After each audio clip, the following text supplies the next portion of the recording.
జయ శ్రీమన్నారాయణ. శ్రీమతి రామానుజాయ నమ. శ్రీ గురుభ్యోయ్ నమ. బ్రహ్మగారి యొక్క మానస పుత్రులు నారదులు, తర్వాత కులస్థ ప్రజాపతి, తర్వాత ఆయన యొక్క కుమారుడు విశ్వవాసుడు. ఆయన యొక్క కుమారులు ఎవరండి అని చెప్పంటే కుబేరులు, తర్వాత రావణ బ్రహ్మ. అయితే వీరు ఏమిటి అని చెప్పంటే రావణ బ్రహ్మ గారు ఒక పట్టణాన్ని ఏం చెప్పంటే లంకేశ్వర పట్టణాన్ని అని చెప్పంటే ఇక్కడ ఉన్న మనం చూస్తున్నాం అంటే శ్రీలంక పట్టణం ఏదైతే ఉందో దేశము, ఆ లంకా పట్టణాన్ని పరిపాలిస్తుండేవారు. ఇది అందరికీ మనకు సుపరిచితమే. అయితే ఈ వారి యొక్క అమ్మగారు ఏమిటి అని చెప్పంటే ఆమె ఒక వరం కోరుకుంటుంది. పరమశివుణ్ణి ప్రార్థించగానే ఆయన ప్రత్యక్షమవుతాడు. ప్రత్యక్షమైన తర్వాత ఏమిటి అమ్మా అని కోరిక ఏమి కావాలి అని చెప్పని అడుగుతాడు. అడిగినప్పుడు అప్పుడు పరమశివుణ్ణి అడుగుతుంది, స్వామి నా కుమారుడు ఉన్నాడు కదా రావణ బ్రహ్మ, అతనికి మరణం లేకుండా ఉండాలి, చిరంజీవిగా జీవించి ఉండాలి అని చెప్పని అడుగుతుంది.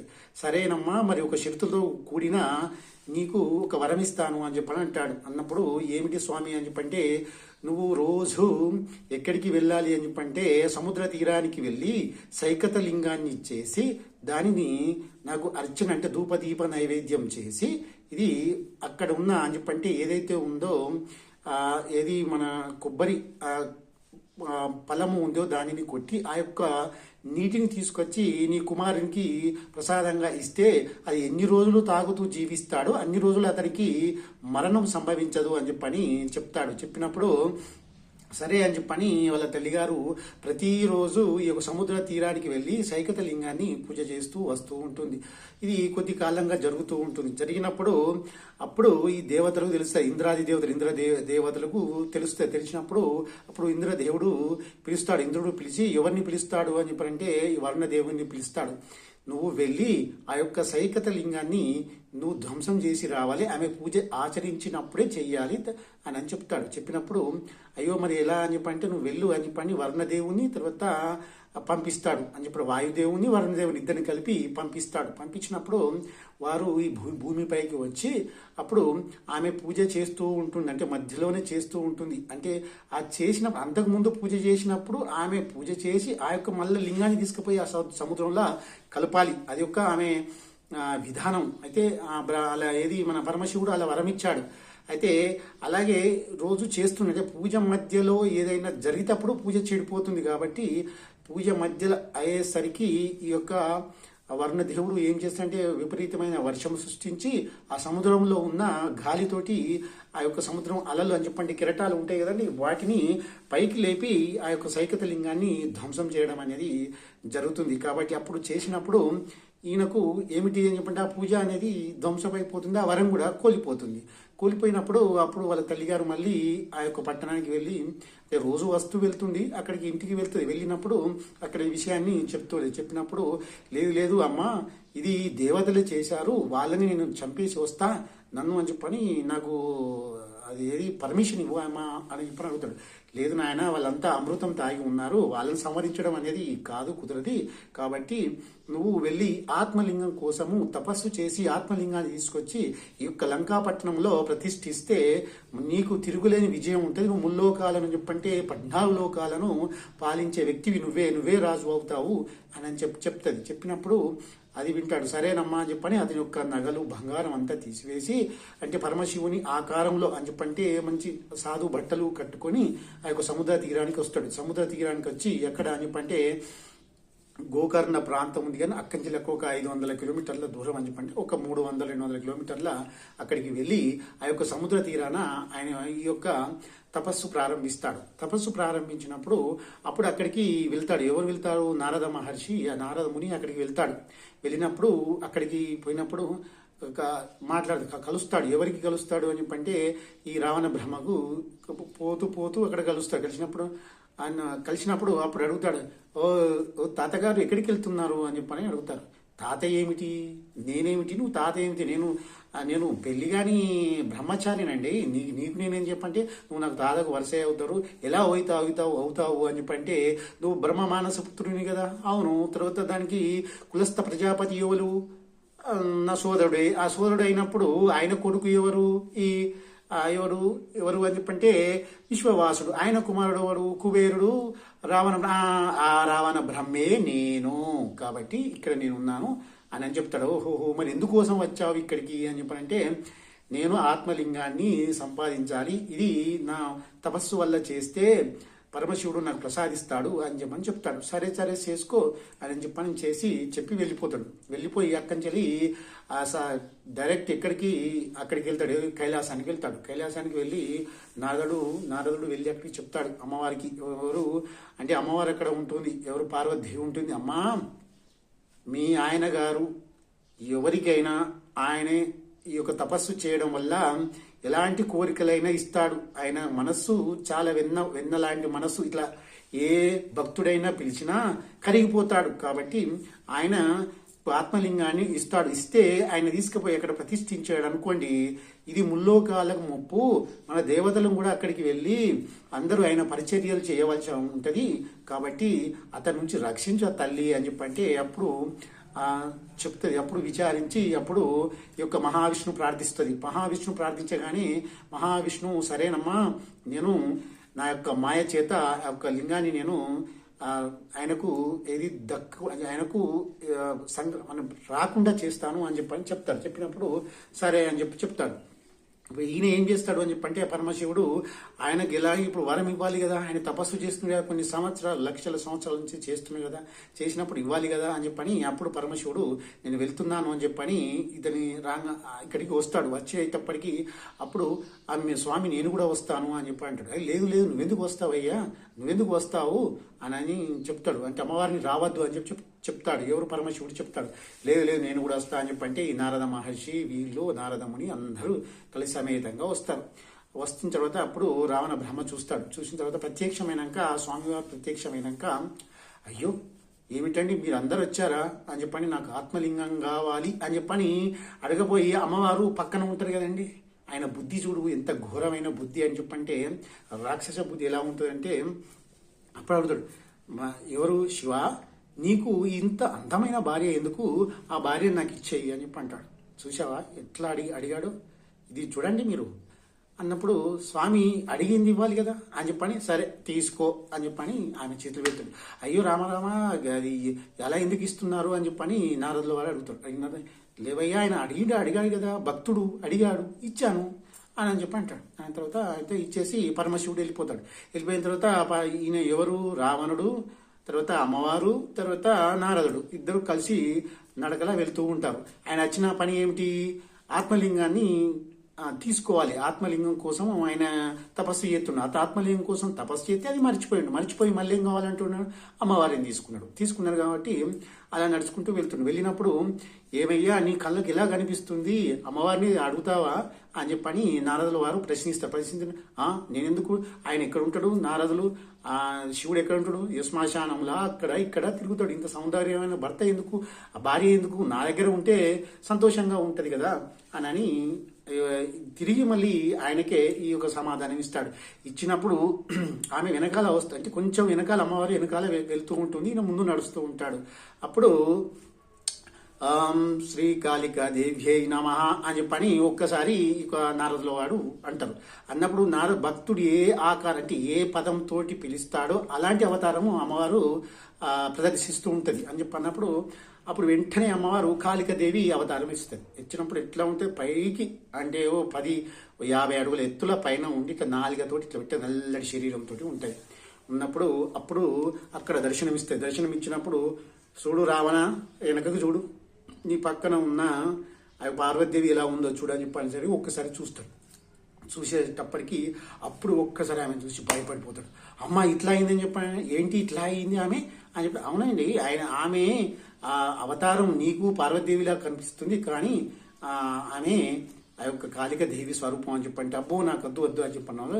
అప్పుడు అమ్మవారు ఆమె అంతర్ధానం అయిపోతుంది. అంతర్ధానం అయిపోయిన తర్వాత నేను మళ్ళీ నేను ఆత్మలింగం కోసం మళ్ళీ నేను ఈ యొక్క తపస్సు చేస్తా అని చెప్పని మళ్ళీ వెనుకకి తిరిగిపోయి మళ్ళీ అక్కడ తపస్సు చేస్తాడు. తపస్సు చేసిన తర్వాత కొన్ని సంవత్సరాలు గడిచిన తర్వాత అంతలోకి నారదుడు వెళ్ళిపోతాడు. తర్వాత వీళ్ళందరూ వెళ్ళిపోతారు. తర్వాత ఆత్మలింగము కోసం మళ్ళీ ఆయన ఈ యొక్క ఏది తపస్సు చేయడానికి పూనుకుంటాడు, అక్కడ కూర్చొని చేస్తూ ఉంటాడు.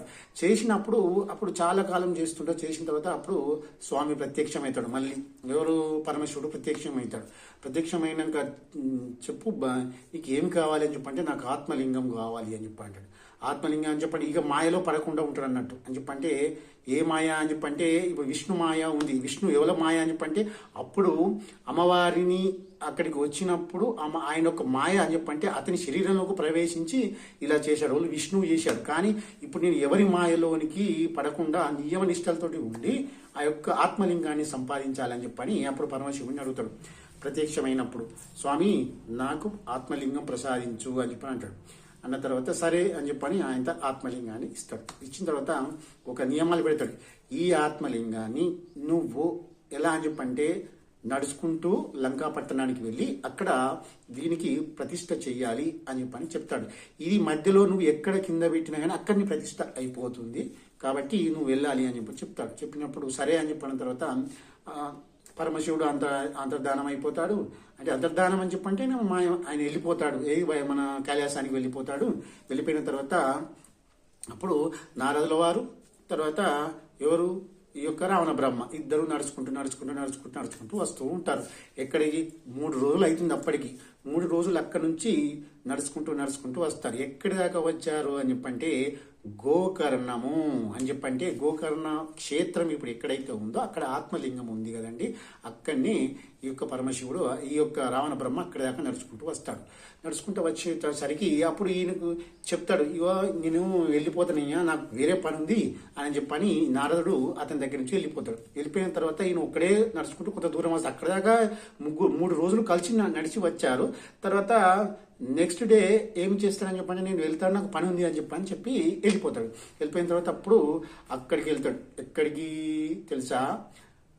ఏది కైలాసానికి వెళ్తాడు. కైలాసానికి వెళ్ళి అక్కడి ఎవరి దగ్గరికి? వినాయకుని దగ్గరికి వెళ్తాడు. వినాయకుని దగ్గరికి వెళ్ళగానే వెళ్ళి చెప్తాడు, జరిగిన వృత్తాంతం అంతా చెప్తాడు. చెప్పిన తర్వాత నువ్వు వినాయక చూడు, నీ పూజ చేస్తలేరు, ఆయన ప్రతిరోజు చేస్తుండు కానీ నీ పూజ మర్చిపోయిండు అక్కడ అని చెప్పడానికి. అవు కదా, నాకు మా తండ్రి గారు నాకు వరం ఇచ్చాడు కదా, ఏ దేవునికి ఆరాధన చేసినా కానీ నన్ను ముందుగా పూజించాలి, కానీ నాకు పూజించలేదా ఆయన అని చెప్పని అప్పుడు ఆయన సరే పద నేను కూడా వస్తా అక్కడికి అని చెప్పని అప్పుడు విఘ్నేశ్వరుడు వస్తాడు. విఘ్నేశ్వరుడు వచ్చిన తర్వాత అక్కడ ఒక ఆవుల కాపరి లెక్క ఉండి, చిన్న ఆవుల కాపరి లెక్క ఉంటాడు, ఎవరు ఎర్రగా ఉంటాడు, ఎవరు మన ఈ యొక్క గణపతి ఉండి ఆ దారి అతనికి దగ్గర ఎక్కడైతే ఉన్నాడో అతనికి, మరి నువ్వు ఎక్కడికి వస్తావు అని చెప్పనంటే నేను ఈ యొక్క తంతు మొత్తం చూస్తాను అని చెప్పని చెప్తాడు. ఎవరు? ఈ యొక్క నారదుడు చూస్తూ వస్తున్నప్పుడు ఈయన ఒక ఎంత అంటే చిన్న అబ్బాయి ఎంత ఉంటాడండి, 10-15 సంవత్సరాల అబ్బాయి ఉంటాడు. ఆ స్టేజ్లో ఉన్న అబ్బాయి రూపం దాల్చినప్పుడు అక్కడికి వస్తాడు. అక్కడికి వచ్చి నిలబడినప్పుడు రావణ బ్రహ్మ చూసి ఏమయ్యా అబ్బాయి ఇక్కడికి రా అని చెప్పండి. వస్తాడు. ఏమిటండి అని చెప్పంటే ఈ యొక్క ఆత్మలింగాన్ని ఇలా పట్టుకో అని చెప్పంటే ఆయన యొక్క అంటే మధ్యాహ్నం వేళ అవుతుంది. మధ్యాహ్నం వేళ అయితే ఈయన త్రికాల సంధ్యావందనం చేయాలి. త్రికాల సంధ్యావందనం చేయాలంటే ఈ లింగాన్ని ఇంకో వ్యక్తికి ఇవ్వాలి. అంటే ఇన్ని రోజులు అంటేనేమో నారద మహర్షి ఉన్నాడు కాబట్టి ఆయనకి ఇచ్చాడు, చేశాడు. తర్వాత ఈ రోజు నాడు ఎవరికి ఇవ్వాలి? ఈయనకి ఇవ్వాలి. అది సంధ్యావందనం అవుతుంది. అంటే సాయంకాలం టైం అవుతుంది. అంటే సూర్యాస్తమయం కాకముందే ఈ యొక్క సంధ్యావందనం చేయాలి కాబట్టి ఆయన పిలుస్తాడు. పిలిచిన తర్వాత ఇదిగో ఇక్కడ ఉన్నది కదా, ఇది తీసుకో. ఏమిటి అని చెప్పంటే ఈ యొక్క ఆత్మలింగము, ఇది పట్టుకో, దీన్ని కింద పెట్టద్దు అని చెప్పంటే అయ్యో ఇంత బరువు ఉంది కదా, నేను చెయ్యలేను అని చెప్పి అంటాడు. లేదు నువ్వు చెయ్యి అని చెప్పి అంటాడు. లేదు నేను చెయ్యలేను అని చెప్పి బరువు బాగా ఉంటుంది. అంటే ఆత్మలింగం ఇంత ఉన్నా కానీ చాలా బరువుగా ఉంటుంది. అప్పుడు ఆయన అంటాడు, ఈ పంచాక్షరి మంత్రం చెయ్యి, నీకు తేలికగా అవుతుంది అని చెప్తాడు. ఏమిటి అని చెప్పంటే ఓం నమ శివాయ అని చెప్పని పంచాక్షరి మంత్రం, ఈ మంత్రం జపం చెయ్యి అని చెప్పంటే ఒక 3 సార్లు అయినా ఓం నమ శివాయ అని చెప్పంగానే ఆయనకు ఈ యొక్క బరువు అంటే మోయలేక కాదు కదండి, ఆయనే సాక్షాత్తు వినాయకుడే కదా, మోస్తాడు. కానీ ఏంటంటే ఆయన అడిగినప్పుడు ఆయన చెప్పాడు. అంటే ఇప్పుడు ఎవరైనా ఉన్నారు కదండి, ఈ యొక్క ఓం నమ శివాయ అని చెప్పని తలుసుకొని భగవంతుని ప్రార్థన చేసి ఈ యొక్క ఎవరైతే లింగాన్ని కానీ ఆత్మలింగాన్ని మనం పట్టుకుంటే తేలిక అవుతుంది. అంటే బరువు ఎంత ఉందో అది బరువు తేలిక అవుతుంది కాబట్టి అలాగే వినాయకుడు అలాగనే పట్టుకుంటే ఒక చిన్న పిల్లవాని అవతారంలో ఉన్నాడు ఆయన ఉండి అలా పట్టుకున్న తర్వాత అప్పుడైతుంది అప్పుడు పట్టుకొని ఒక షరతు విధిస్తాడు. ఏమిటి అని చెప్పంటే నేను 3 సార్లు నిన్ను పిలుస్తా, 3 సార్లు రావణ బ్రహ్మ అని పిలుస్తా, అంతలోపు రాకపోతే నేను ఇక్కడ కింద పెట్టేస్తా ఇక్కడ అని చెప్పేస్తాడు. అన్నోలే అయ్యో అలా చేయొద్దు, నువ్వు 3 సార్లు సంధ్యావందనం కదా తొందరగా ముగించుకొని వస్తా అని చెప్పంటే మనం ఇప్పుడు చేస్తున్న సంధ్యావందనం 10 నిమిషాలు 10 నిమిషాలు ఎక్కడండి 2 నిమిషాలు 3 నిమిషాలు అయిపోయింది అని చెప్పేస్తున్నారు. కానీ పూర్వము 15 నిమిషాల నుంచి 20-25 నిమిషాలు చేసేవారు, అంటే నిష్టతోటి చేసేవారు.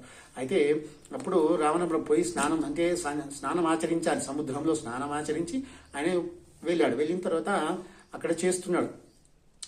చేసి రాగానే ఆయన ఏమిటి అని చెప్పంటే ఒకసారి పిలుస్తాడు, రావణా అని పిలుస్తాడు. మళ్ళీ రావణా వస్తా చెప్పంటే వస్తున్నా కింద పెట్టకు వస్తున్నా అని చెప్పని ముగించుకొని వస్తున్నా అని చెప్పనేసరికి ఆయన వచ్చేది లాస్ట్ చివరి మాటలో రాగానే గతం కింద పెట్టేస్తాడు. రావణ అని 3 సార్లు పిలుస్తాడు, అక్కడ కింద పెట్టేస్తాడు. కింద పెట్టేసిన తర్వాత అప్పుడు ఏమవుతుంది, అక్కడ లింగం అక్కడనే ఉండిపోతుంది. ఇక దాన్ని అప్పుడు వచ్చి కోపగించి నువ్వు ఇట్లా చేస్తున్నావు అని చెప్పని ఒక ఉట్టికాయతోటి స్వామివారిని ఇక్కడ కొట్టడం అనేది జరుగుతుంది. జరిగినప్పుడు కొద్దిగా చుట్టాన్ని పడుతుంది. చూడండి ఇప్పటికి కూడా కొన్ని ఆలయాల్లో క్షేత్రాల్లో కనిపిస్తూ ఉంటుంది. అక్కడ ఆయన కొట్టడం అనేది జరుగుతుంది. జరిగినప్పుడు అప్పుడు నారద మహర్షి వస్తాడు, ఏమండి ఇక పిల్లాన్ని కొట్టేస్తావు అని చెప్పని అంటాడు.